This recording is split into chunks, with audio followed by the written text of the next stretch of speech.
Hello everyone, আজকে আমরা চলে গিয়েছিলাম সালকিয়ার বড় মায়ের মন্দিরে। তো আজকে মায়ের মন্দিরে ছিল অন্নকূট।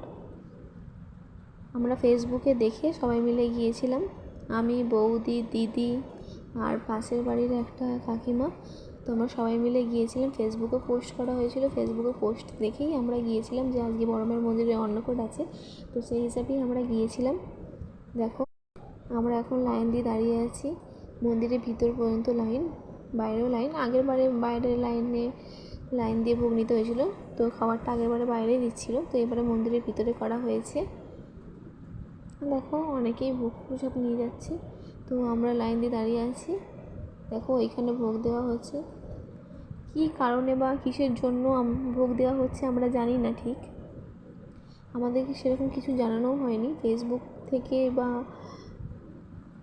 মন্দিরে।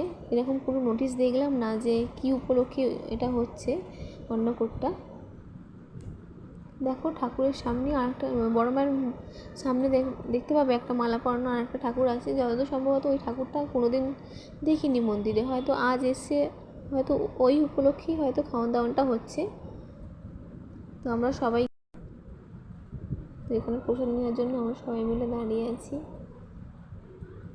দেখো, অনেকে বসেও প্রসাদ খাচ্ছে মায়ের মন্দিরের মধ্যে। তো এখানে আজকে অন্নকূটের দেওয়া হয়েছিল ভাত, ডাল, পটল আলুর তরকারি আর পায়েস।